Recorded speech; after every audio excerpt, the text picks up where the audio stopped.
Welcome into another edition of Region Roundup. I'm James Boyd here with Mike Clark, bringing you more region news, more region fun. And Mike, how are you doing? Well, James, I'm doing well. And I just for our listeners, a little behind the scenes here, James and I do a little text back and forth to talk about what we're going to talk about, just so we make sure we don't miss anything. And James, I just realized we also have the start of Illinois football, so that's got to go somewhere here as well. Yes. But I'm doing well, and it is good to see the snow going away. It's not entirely gone, but it's starting to feel a little bit less wintry, which I'm glad for, and I'm sure you are too, as you're driving all over the state of Indiana these last few weeks. Oh my God! I turned in my my log, mileage log for February, and this is only like part of February. I think it was from like the 11th on, and had over 1,000 miles.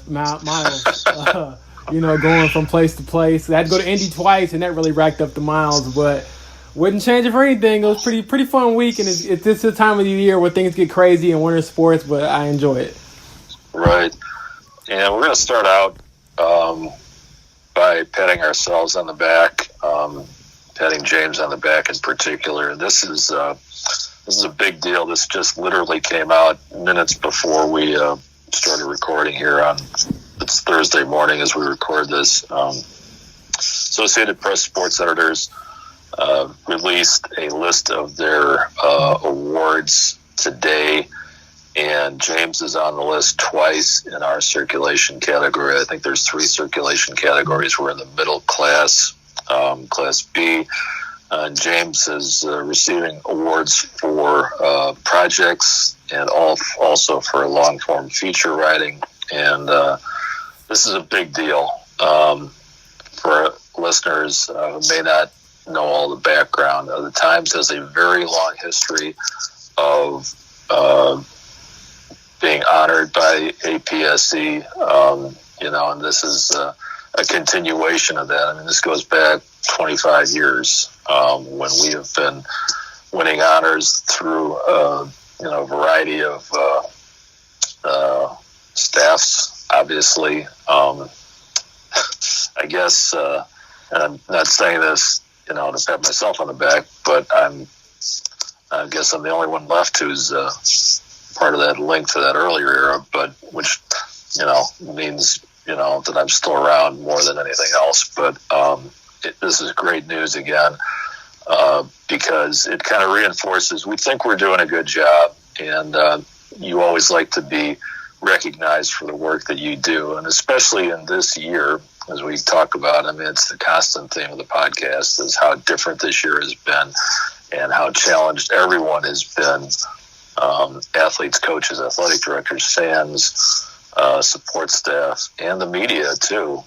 Just how do we navigate covering sports in this area? And it's not just the pandemic, it is also the reckoning that this country has faced in terms of coming to terms with its past, in the area of racial justice, in particular the events of last summer, last year with George Floyd, Breonna Taylor, Ahmaud Arbery, and so on and so forth. And one of the things that we have done is recognize that sports is part of the world we live in. And the world we live in is not something that's off to the side somewhere and we just ignore it. We recognize that sports intersects with that world, and we've tried to put some context on some of the events that have happened, again, through the pandemic and through the nation's kind of re-examination of its history. And we're so proud of the fact that our efforts in this area have been recognized. And congrats to you, James. This is, really a great honor, and I'm so happy for you. Yeah, I appreciate it. The long feature that has been, I guess, nominated for the top 10, which will be released in order probably about a month from now. was a long feature I did on Victory Christian's Luke Savage. I'll reach out to him and his family. I believe he's in the armed forces now, so he probably won't respond right away, but I'll reach out to his coach and people that I know are close to him and let him know, because that's awesome. You know, you can't do these types of things or be recognized as a writer if you don't have anything to write about. So I thank his family for welcoming me into their home. And the crazy part is, Mike, I'm looking at the date for the story. It was March 8th, 2020, which was the Sunday after the last sectional, before everything shut down. So, I mean, it's just crazy to see where we are a year later. But this is something definitely positive. I woke up today to some messages that started kind of coming in. And I was like, what the heck is going on? Like, I'm not this famous. And so that's kind of why. And then the other one was, like you said, projects. And that was a project that you kind of pushed me to do. We called it Open Dialogue, where I spoke to a few people in the region about what's going on in society. This was around the time that a lot of people were out protesting the deaths of George Floyd and Breonna Taylor. So I spoke to Bo Patton from Maryville, the first African-American head coach at Maryville boys basketball. Dominique Nelson from Calumet, first black head coach at their school for their boys basketball program. Calumet football coach Rick Good, who's the son of a police officer, but still was able to kind of display that, or really express that there should be some changes, even though his father backs the blue. He was saying there that there's obviously some things that are going on that aren't just. So I appreciated his perspective. And then I believe the final one I did was with Andrean grad and Goshen guard Colin Flowers, just a younger voice, honestly, who isn't afraid to speak out and has been supported to speak out by his coach and his school. So it's like a 4-part series. I encourage you all to check it out. I'll probably end up like creating something to throw up on the website so everybody can kind of see all the articles in one place. But yeah, I'm really proud of that work, mainly too, Mike, because like you alluded to, we really try to emphasize that what we do as reporters isn't just always about sports. You have to kind of factor in what goes on around that. But two, the projects, when we were in the middle of a pandemic, I mean, we're still in a pandemic, but you know what I mean? Like, everything was shut down and there was nothing really to write about. So in that downtime where we didn't have live sports, me and you and our team kind of got together and brainstormed what the heck we could do to fill the paper on one end, and also to fill the paper with good content. So I'm really proud of that work. Where it's gone, who's read it, and Aaron knows this, but my sports editor, Aaron Ferguson, we were on the phone, Mike, at like midnight the night before the APSE deadline, because in true journalistic fashion, we had to just wait till the last minute to get it done. But we got it in. I'm proud that the Times has been represented. I've had folks reach out to congratulate me from my college newspaper, the Daily Illini. We had, I guess, 3 people that won some APSE awards today. 3 DI Sports alum. And then also, I mean, just representing the Times. I love the region. I love what I do. I don't do it for the awards by any means, but it's definitely cool to get recognized. And then, I guess the best part about it is, Mike, when I got the news, I ran downstairs at my house here, and my mom's working, and she has this like desk set up in our living room. She's been out for about a year now since she's worked from home. And I started dancing in front of her computer screen. And I'm always like dancing and acting silly. So, normally she's like, you stop doing that, boy, go sit down. I'm trying to work here, blah, blah. And so I showed her, I think I showed her my phone and what I had won. And, she gave me a fist pound. So shouts out to Mom. She calmed down for a little bit and let me be silly. She says that I float through life, Mike. I tell her that floating is better than struggling. So I'm trying to enjoy it. Yeah, the other thing, I hope you let your grandma know too, because she is someone who needs to know about this as well. So hopefully, I will. She's proud. She's on your list too. But again, great news. We definitely will be trying to pull out all that work. So readers, please keep an eye out for that. Just so you don't have to go searching for it on our site or on our Twitter feeds. But we will definitely try to be getting that work back out there so everyone can see again how important that work was. And moving on, we had some massive news last Saturday night, and this is the culmination of your coverage of Crown Point girls basketball really over the last few years. But Crown Point girls won their state champs again for the first time in 36 years, since 1985 when they won back-to-back. And one of the, I'll let you talk about the game a little bit against Brownsburg, including some of the crazy stats, including Crown Point holding Brownsburg scoreless in the second quarter. But, one of the things that I really liked about the coverage last week is your story about Scott Reed and Tom May. Tom May, of course, was basically the guy who put Crown Point girls basketball on the map as their coach during their early successes back in the 80s and 90s. Multiple trips to state, multiple state championships. Scott Reed is the guy who ties it all together from past to present. And in true 2020/2021 fashion, he battled COVID as well. So that was a really enlightening story, I thought. And, I know we talked about it a little bit, after you filed the story. And Tom May is a legend for good reason. We talked a little bit, I think, last week, I guess, about my story about, going to see them play in a blizzard one year, but it's, I'm not sure we can even put it into words how important something like this is to a community, especially right now with everything that's going on in every community with, with the pandemic, seemingly easing, not gone, but certainly easing up. But, to have something for the community to rally around, and Crown Point definitely rallies around girls basketball, as you know. So a very cool story. And I guess, folks, I hope you read all of James's coverage. It was complete and extensive, but we can't run all of it down here because we don't have enough time. But, maybe if you could just hit some of the high points of the weekend and the week for you. Yeah, it started off by going down to media day, the Monday of that week.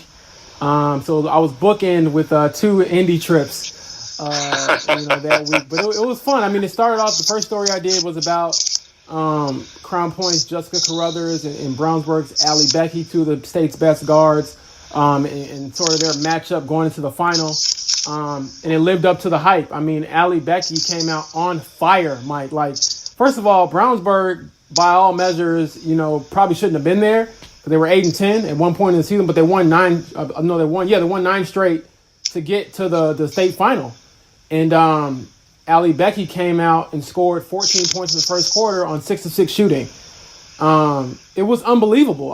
The way they had us seated for the media, we were right in front of a Brownsburg, or right behind rather, a Brownsburg section. And it seemed like every shot, she was just like, I really was thinking wow, am I witnessing the ultimate Cinderella run? Because Crown Point had no answers for her. She literally just put her team on her back and was hitting shot after shot. And I was like, wow, this is the stuff of legend. It was unbelievable. And then obviously Crown Point ended up pulling it out because of a crazy second quarter where they didn't let Brownsburg score a single point. So it's kind of funny, the Crown Point had fell behind their last 3 postseason games in the first quarter, and I believe by double digits each time.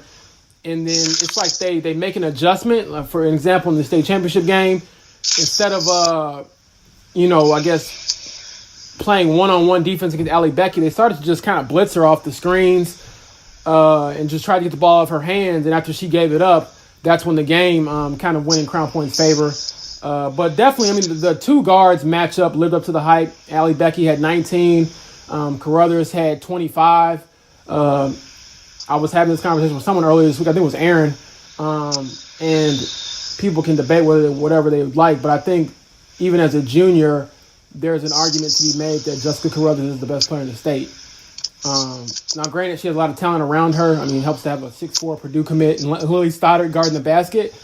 But I feel like she deserves that recognition because I've watched her, like you said, for her entire career. I got hired when she was a freshman, so I've seen her kind of grow up as I've grown up. And, man, she is unbelievably, like, big time. And I mean that not in a cliche way. Like, in big games, Jessica Carruthers is, like, 99% of the time at her best. The only time I haven't seen her at her best was when they lost earlier this year to Class 3A state champion Silver Creek. And even in that game, she was still very, very good. But I think she missed like 5 out of 12 free throws or something like that, which never happens with Jess. But yeah, it was overall a great week. Like you said, I got time to talk to Coach May, Coach Reed, two guys who have a million stories. One you'll get a kick out of, Mike, I think, is I talked to Coach Reed, and he played for Coach May.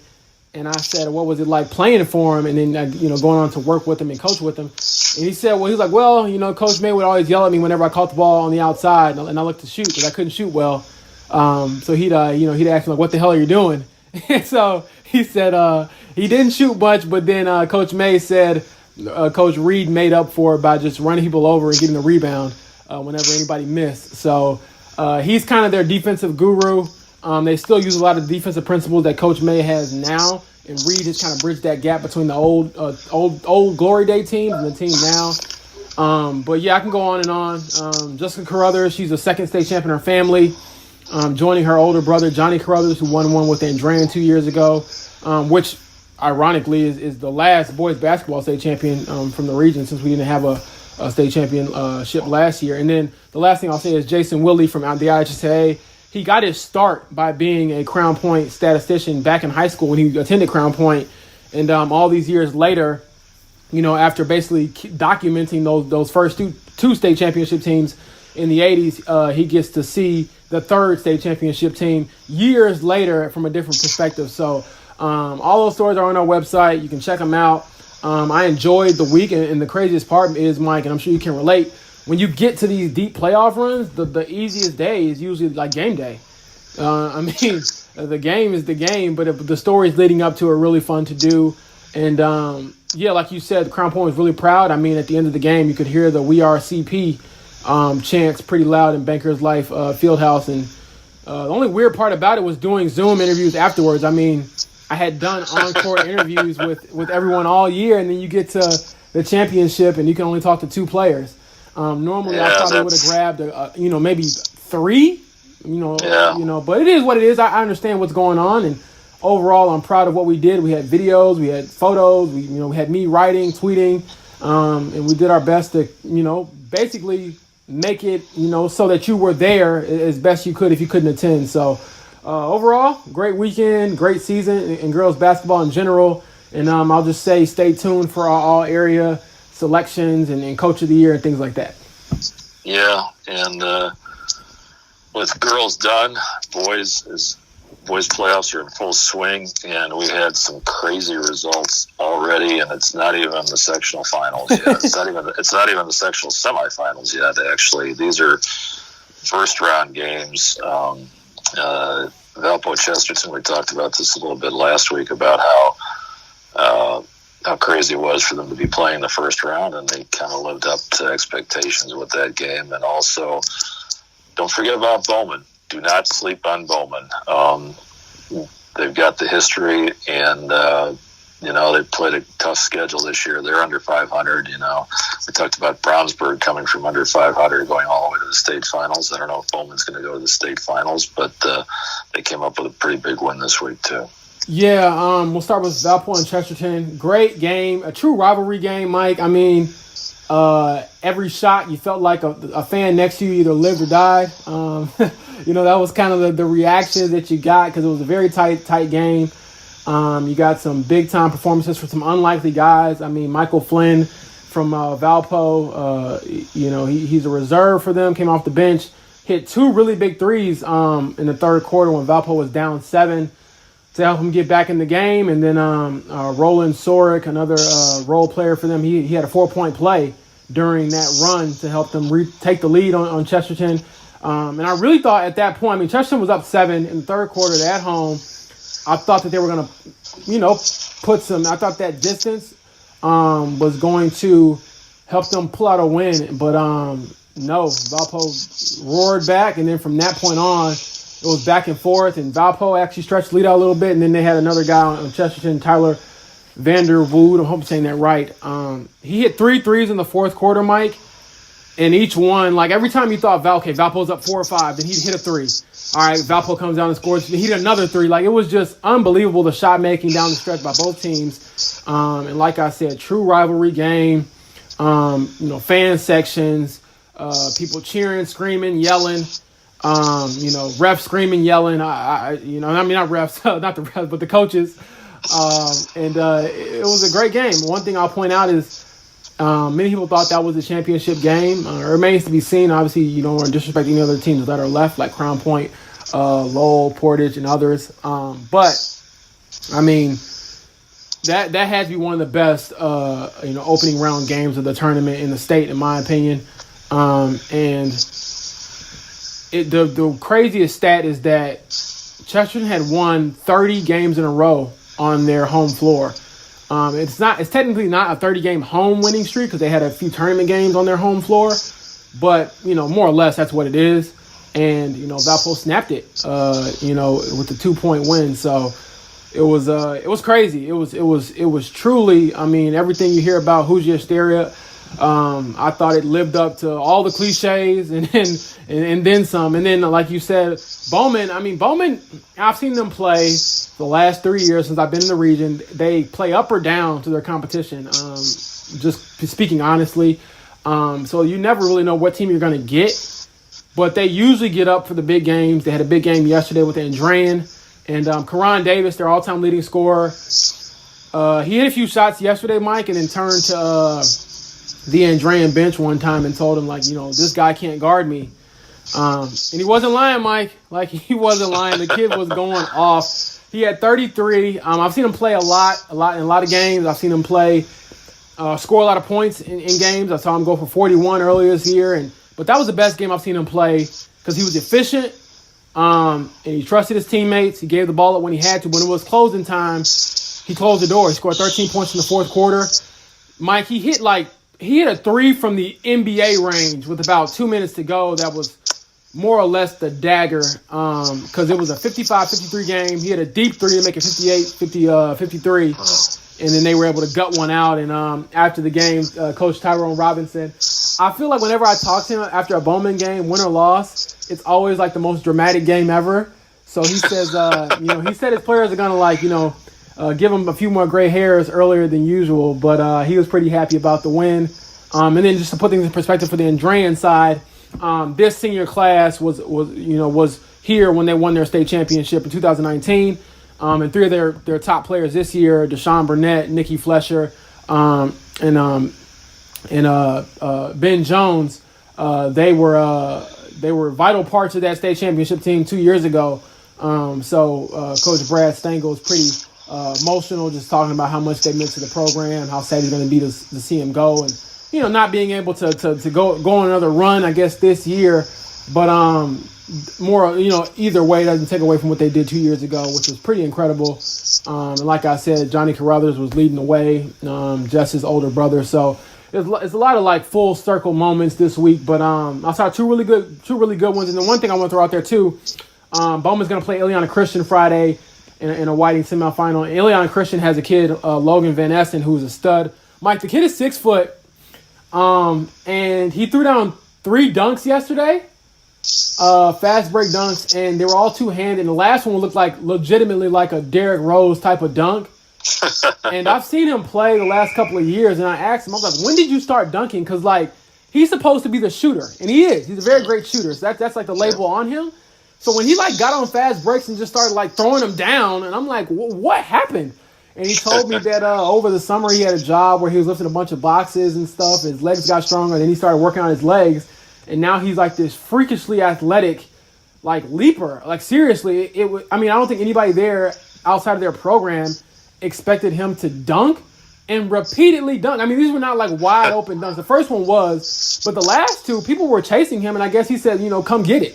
And he went and dunked it. So, and the significance for that win is that Indiana Christian, that was their first playoff game in Indiana since they moved over from Illinois, and they got a win in their first IHSA playoff game. So they're excited about that, and they're hoping to keep their first playoff run going. And I'm excited for the rest of the sectionals just because you never know what you're going to get.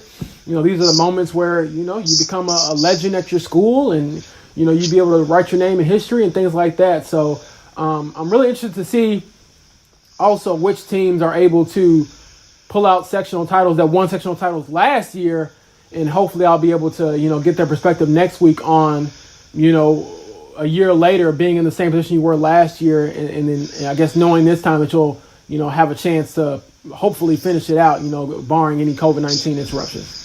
Yeah, that was crazy last year too, as, folks will remember, because they didn't cancel the regional right away. No. They put it on hold for a while, hoping that, something would turn, or, there's so much we didn't know about the pandemic at that point. I mean, it's kind of amazing to think back on. We thought that, okay, well, maybe we can start up again in a month. Not so much. Not only do we not have the rest of the boys basketball playoffs, but the entire spring got canceled as well. So, exactly. Yeah, for sure. And one of the things that I think will segue to this here, so while you were covering basketball, I was back out covering basketball again too on the Illinois side, and it looked very different from what you saw. You saw a lot of fans in the stands, a lot of noise, a lot of energy, not 100% capacity, but certainly enough to make it feel like more like the typical high school basketball experience. Mm-hmm. I covered a couple of games last week. I actually covered one game the week before that too, but I covered the TF North TF South rivalry game last Saturday, and I covered the TF South girls game on Monday, and I think we mentioned this last week, maybe in passing, but there are strict attendance limits in Illinois right now. The South Suburban Conference, which TF North and TF South are in, do not allow visiting fans at all. And the home teams can set their own policies basically on fans. And TF South has set 2 tickets per player. So basically, we're around a couple dozen fans. And then you got the 2 teams. Obviously, you got the game workers. The clock keeper, the scoreboard, the scorekeeper, who's keeping the scorebook, and then they actually have had a PA announcer for the few fans on hand. And there's some athletic department staffers, obviously too. But probably less than 50 people in the gym each time, and especially for TF North, TF South. I've seen a lot of these games over the years, although none since about 2007. And to see this rivalry again for the first time it was really surreal. TF South's got a pretty good team this year. They're 8-2. TF North is kind of in a little bit of a rebuilding mode.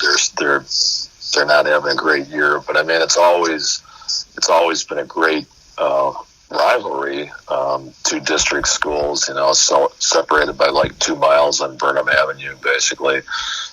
They call it the Battle of Burnham Avenue, for basketball and football. And it's to see this, it's so strange. And of course, the players are wearing masks. Everybody in the gym is wearing masks as well, including the players again. And the interesting thing to me about TF South, boys and girls, both play very fast.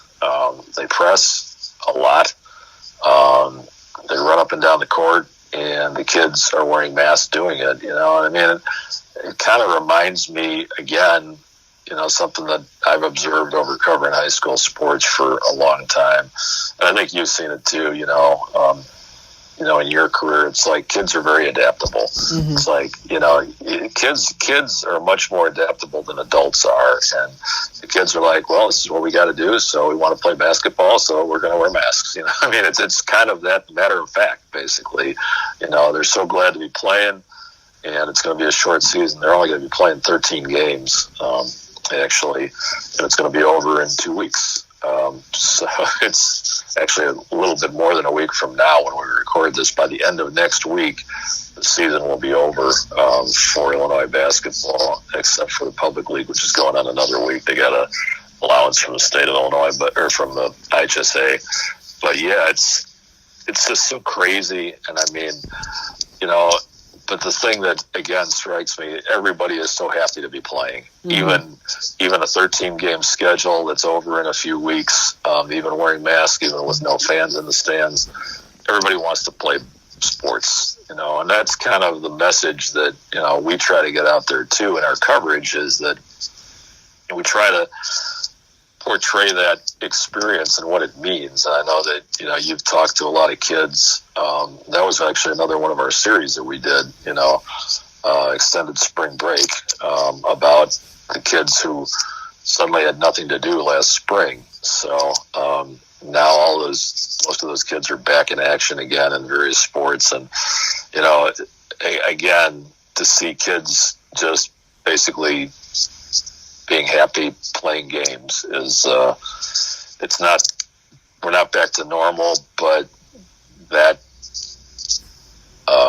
just that fact makes it feel more normal-ish, I guess. So, yeah. And I know that, it's been a tonic for you too, just to, we talk about the long days and the long rides and everything like that. But I know that, it feels like, you're kind of energized when you see these kids getting out there and doing their thing too. Yeah, for sure.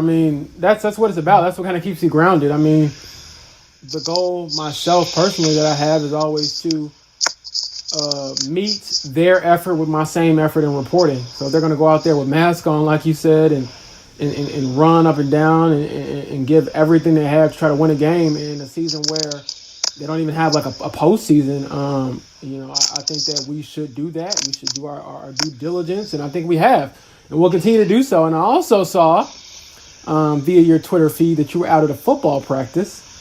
So maybe you can speak a little bit more about the uniqueness of seeing football this time of year. Right. Yeah. As we speak, this is Thursday morning again, and Illinois high school football practice started yesterday, Wednesday, and the first games are 2 weeks from tomorrow, March 19th, which is a crazy speeded up schedule, especially given the fact that there wasn't much conditioning going on. Usually the run up to a usual season for everybody is, you have,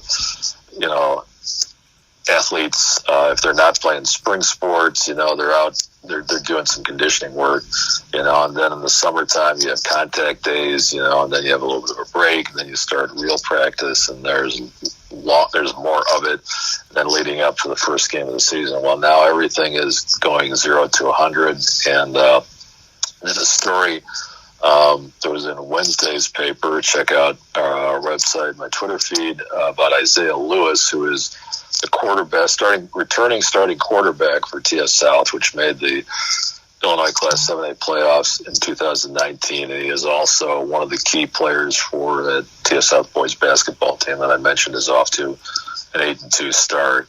He's going to be very busy for about 2 weeks, shuffling back and forth. There's some days he's going to be practicing both. Some days he's going to be playing a basketball game and practicing football, if you can believe that. But he loves it. He can't wait to be doing it. He's hoping to play football in college. He's probably NAIA, Division III type of a prospect, but he's 6'5" quarterback, doesn't come around very often. So he's just trying to get some tape out right now.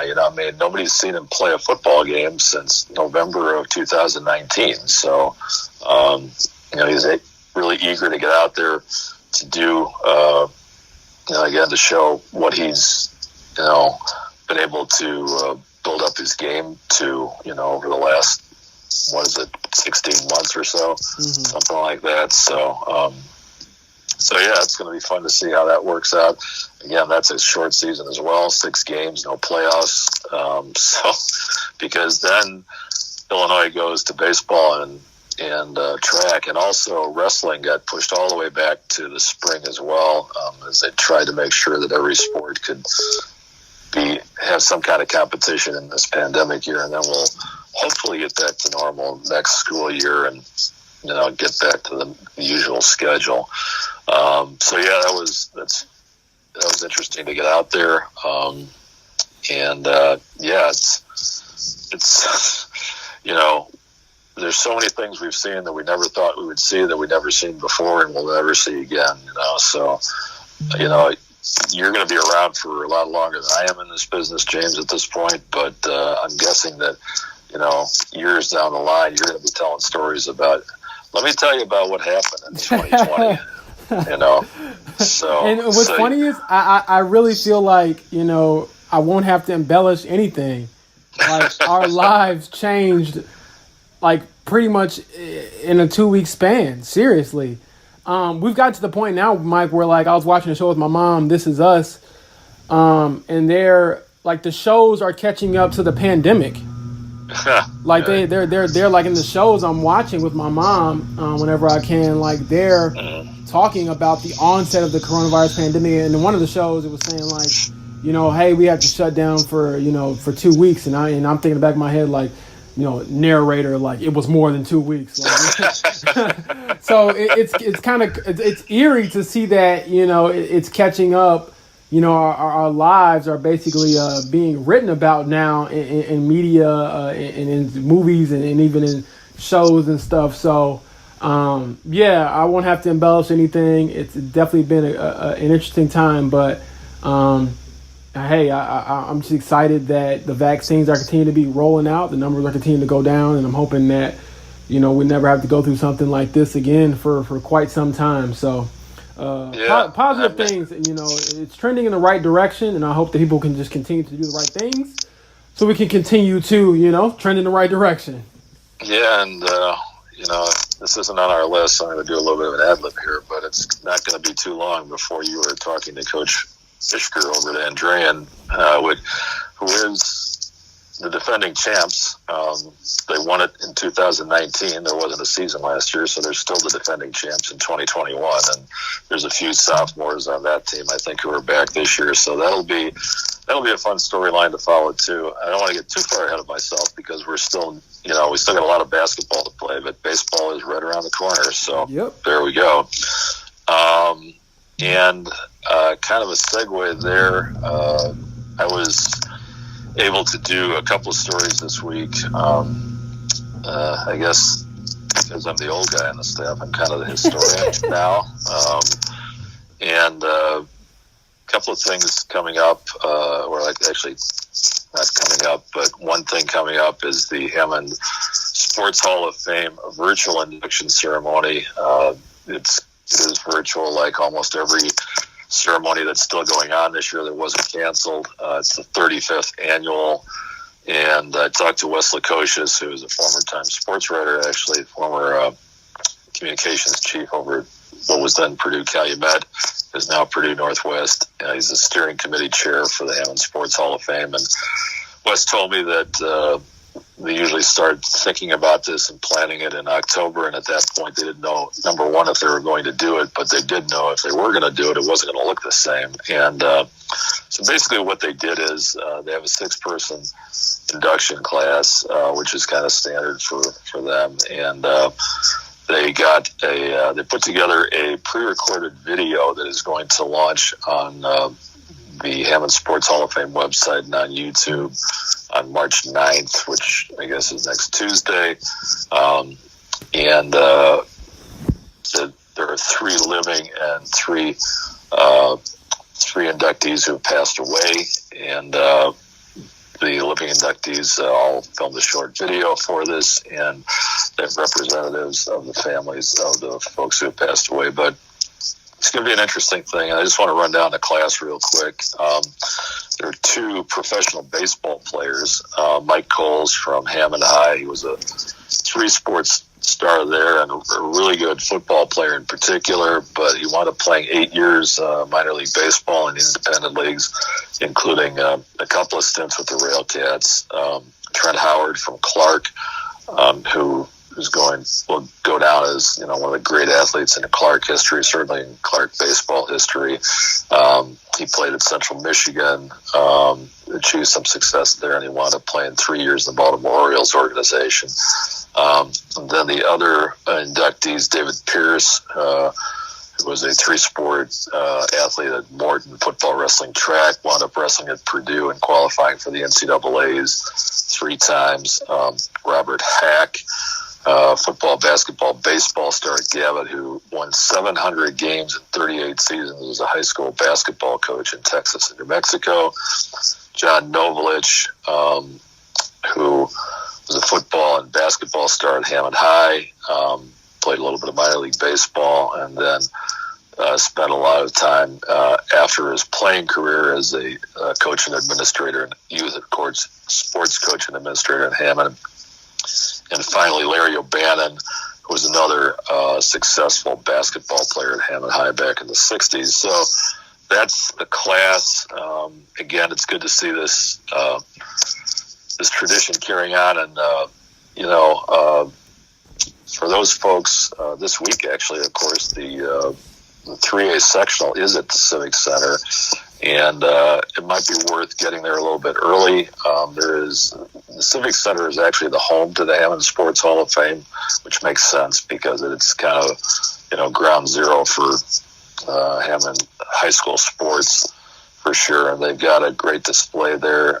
Check it out in the hallways. I would definitely recommend that. I've checked it out a few times. I basically got information on all the inductees over the years, and worth checking out. And related to that, here's our segue. One of the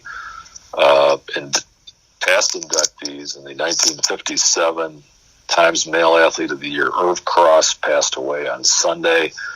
He was 81, and it's hard to really put into words how groundbreaking his career was. So he was a great athlete at Hammond High, played football at Northwestern after he left Hammond High. He was part of Irv Parsegian's first recruiting class. Irv Parsegian, of course, wound up being one of the great college football coaches of all time, especially during his run at Notre Dame.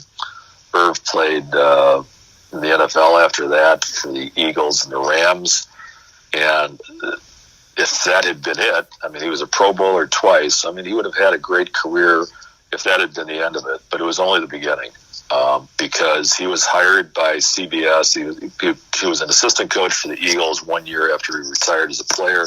So then he was hired by CBS, and he was the first black announcer to be hired as an analyst by a major network. And that was in 1971. It's kind of hard to believe. This is, within my lifetime. And there were literally no blacks working at the major networks announcing sports at that time on a regular basis, like on staff. Yeah, and then you see now where you have staffs that are filled with them. You know what I mean? Like, right. It's funny, even in on NFL Sundays and things like that, you see so many people of color. So you gotta definitely give that man his flowers for breaking down the door and letting a lot of people in, afterward. And in 1975, CBS created the NFL Today, and it's kind of crazy to think about this because everything is instant right now and everything is live. Up until 1975, the NFL pregame shows were taped on Friday afternoon and then replayed and then played on Sunday. These things were not live. I saw that, and I didn't even know that really until now that was the case. But they created this show, and just so many props to CBS because they hired Irv Cross, and he was the first black to be a studio co-anchor on a program like this. And they also hired Phyllis George, who was the first woman to be a studio co-anchor on a program like this. So that's basically two barriers broken. Irv went on to work, I believe, 14 years in that role. He worked something like 23 years overall for CBS Sports. But, and again, just a trailblazer. Brent Musburger, who is, of course, a coach or a broadcasting legend, said that Irv Cross might have been the nicest person he ever met, because Brent Musburger was actually on that cast as well. So, I mean, just an absolute giant in terms of, the representation of blacks in the media. And I mean, and he talked about it too. And some of the stories that I read, as I read a little bit of background, because I wrote an obituary of him. It's like he felt the weight of the importance of doing a good job, because he knew that he was being scrutinized by being the first person in this role, and he felt a great responsibility to do this role justice, basically. And obviously he did. I mean, he wouldn't have been working in that job for 14 years on that pregame show if he wasn't if it wasn't working out, obviously. And it was, and again, just a trailblazer. I mean, again, you look at all the pregame, postgame shows, the studio shows and everything like that, and they're much more representative, obviously, of the country as a whole than they were up until the time Irv Cross came around. So props to him, a Hammond legend, a broadcast legend, passed away at 81. Yeah, and then I guess to kind of cap off this podcast on a lighter note, it depends on who you're rooting for. But in the spirit of just talking about something that's a little less heavy, I was at the Chesterton section on Tuesday covering the game, and then, the back of my mind, I knew the Illini had a big game, and boy, did they deliver, Mike. I actually didn't have on an Illini hoodie for the first time in forever. Maybe I'll keep that trend going and just not wear my Illini gear on game days. I don't know if I'm superstitious or not. But either way, without our National Player of the Year candidate, Ayo Dosunmu, we smashed Michigan regardless. I enjoyed it. I mean, my family's from Chicago, so they know Juwan Howard and what he meant to the city and things like that. And that's the guy you root for unless he's playing my Illini. So, Mike, I don't know if you saw the game. We'll keep it short because it's not a Illini podcast. But nevertheless, to be number 4 in the country, to knock off number 2 in the country without our best player. Yeah, wow. That was amazing. I guess it was the greatest road win in Illinois history, because they'd never beaten a team ranked 2 or 1 before on the road. And and I don't want to be a downer here, but as we talked about offline, this is also the team that lost to Michigan State with Ayo, and they broke his nose. They did, that's true, but this is probably the worst team that Tom Izzo has had in 25 years, and it's hard to. The Illini at times this season have been hard to figure. I mean, I remember I was listening to one game earlier at Penn State. They went down 19-4 at Penn State.